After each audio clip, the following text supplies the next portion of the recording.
Assalamualaikum warahmatullahi wabarakatuh. Apa kabar anak-anak sekalian? Mungkin dalam keadaan sehat. Pagi ini saya akan menyampaikan pembelajaran tutorial saya tentang materi trigonometri dengan topik bahasanya adalah aturan sinus.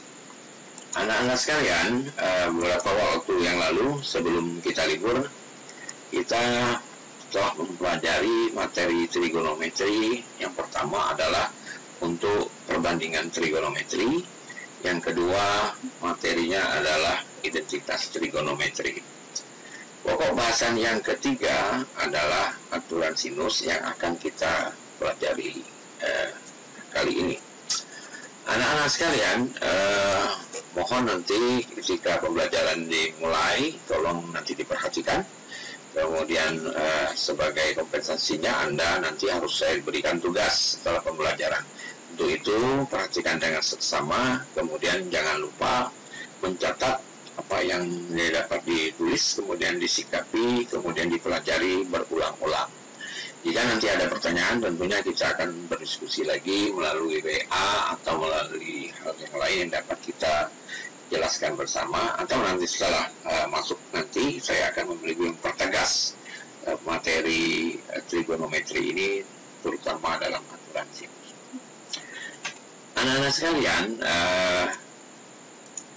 dalam mempelajari aturan trigonometri, materi trigonometri, kita tidak bisa lepas dari beberapa hal, yaitu terutama tentang nilai sudut-sudut dalam sudut dalam trigonometri.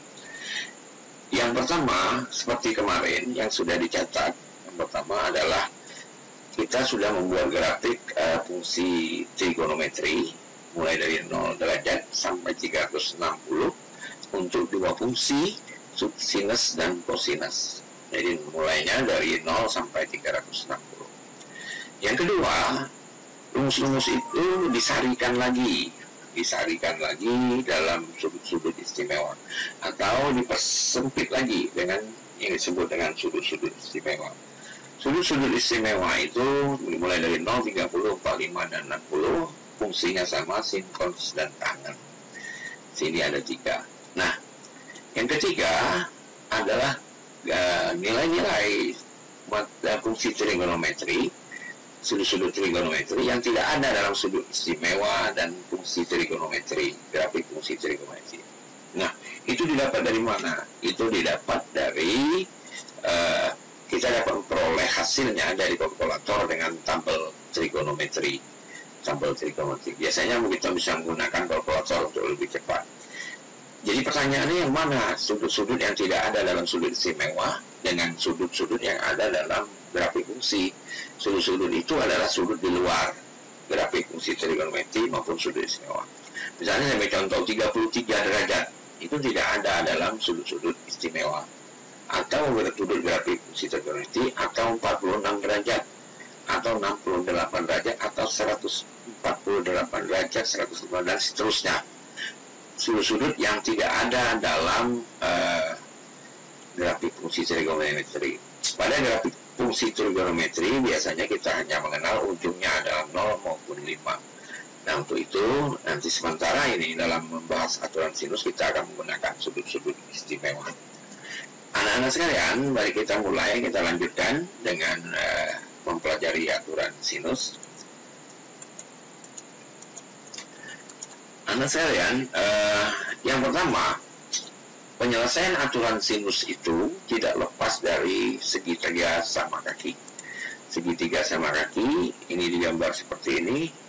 Ini A, B, dan C. Nah, maka ini disebut dengan segitiga A, B, dan C. Sekarang kita lihat. Ini ya, saya sudah ke sini. Kemudian lihat.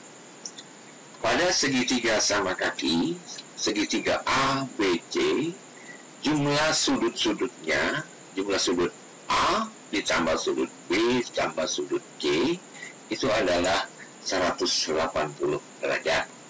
Saya ulangi, sudut A ditambah sudut B ditambah sudut C, 180 derajat.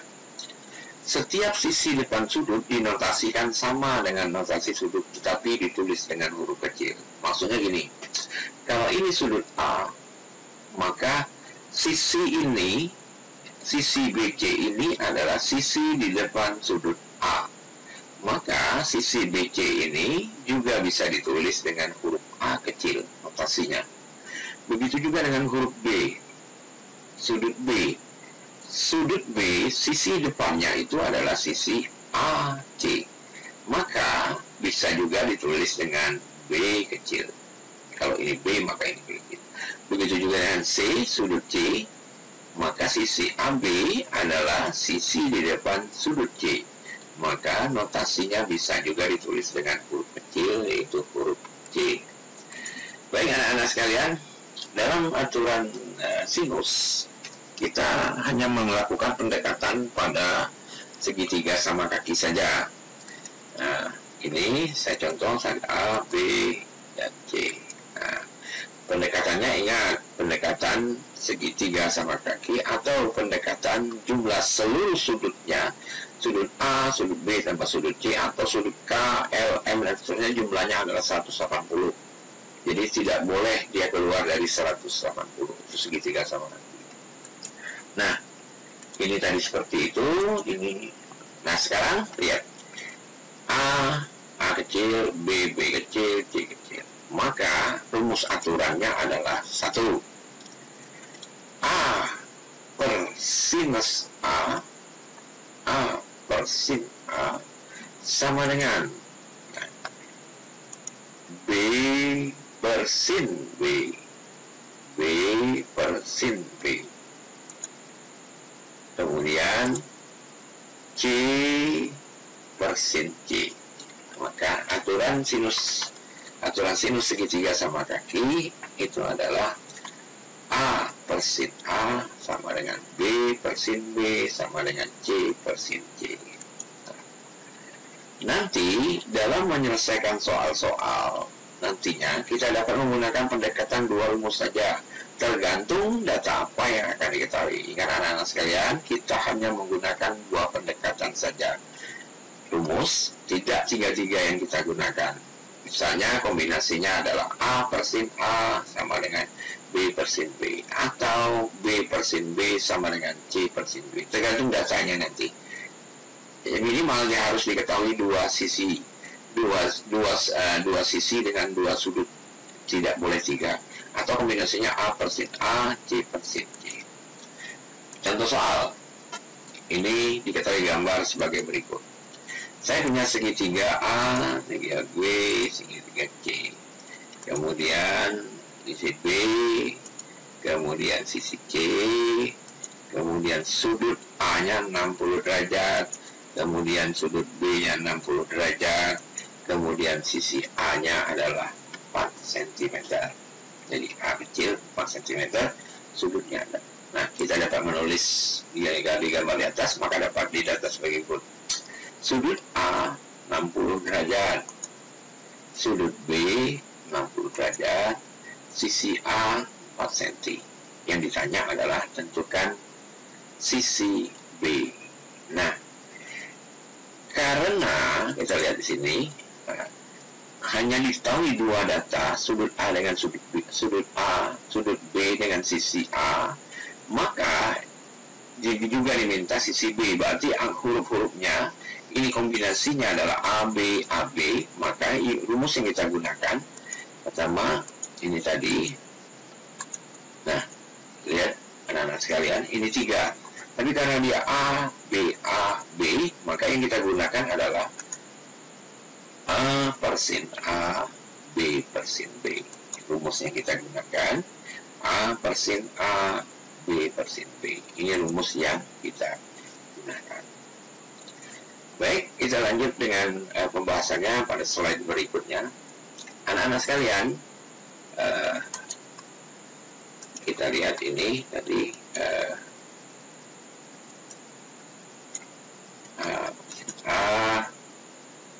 ini lihat A per sin A sama dengan B per sin B. Saya ulangi lagi. A per per sin A sama dengan B per sin B. Ini A per sin A, B sama dengan B per sin B, 4 per sin 60 sama dengan, nah kita lihat sekarang A per sin A sama dengan B per sin B.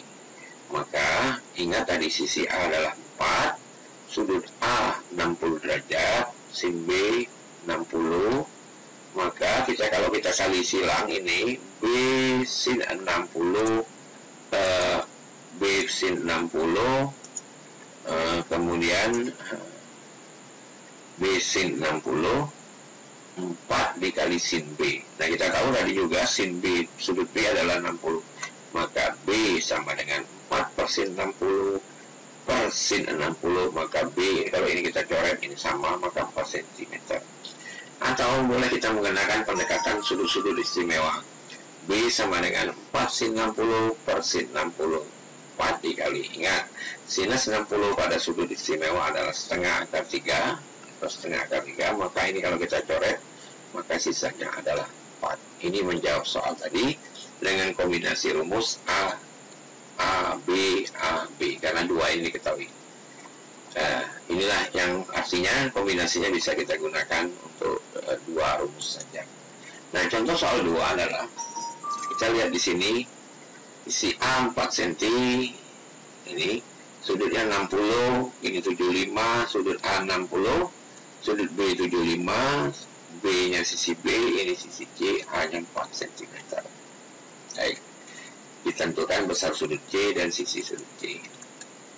Nah, ingat pada segitiga sama reki jumlah sudut-sudutnya adalah 180, maka sudut A ditambah sudut B ditambah sudut C itu 180 derajat.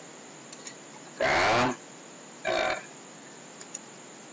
yang diminta adalah sudut C. Tadi yang tidak diketahui adalah sudut C. Maka sudut C sama dengan 180 dikurang sudut A dikurang sudut B. Maka sudut C nya adalah 180 dikurang 60 dikurang 75, maka sudut C adalah 45 derajat. 45 derajat.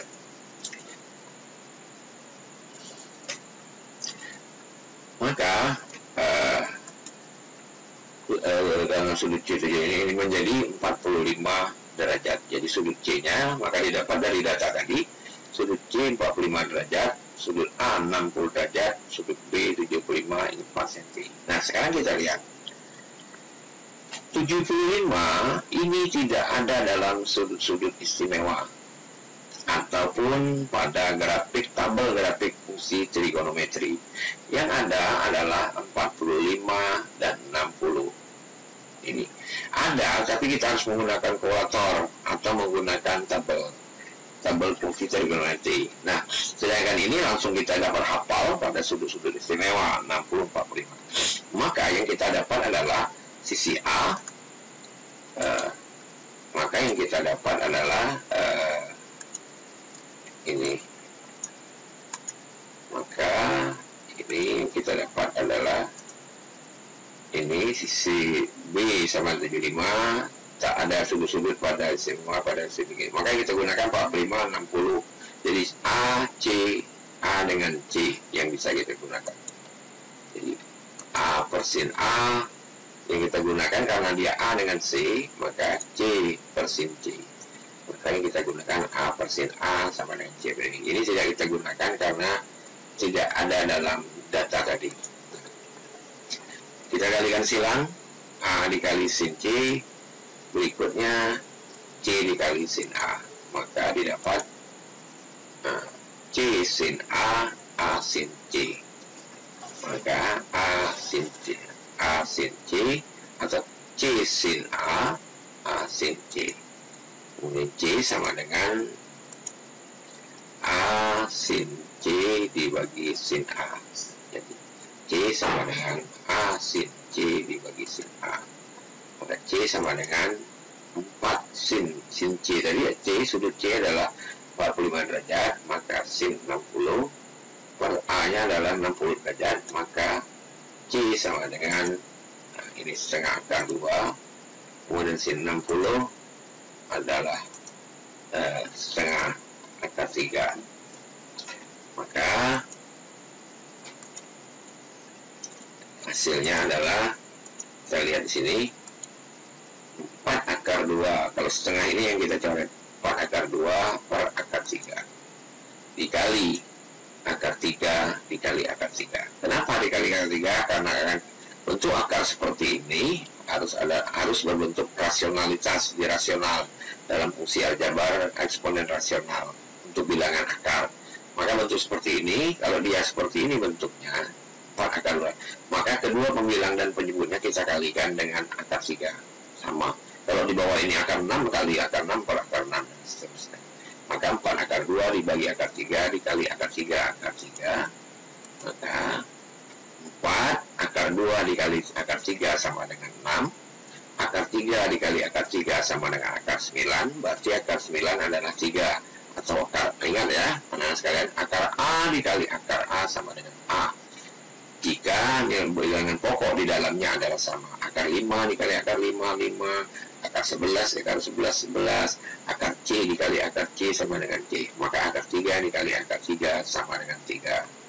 Maka bentuk rasionalnya adalah 4 per 3 akar 6.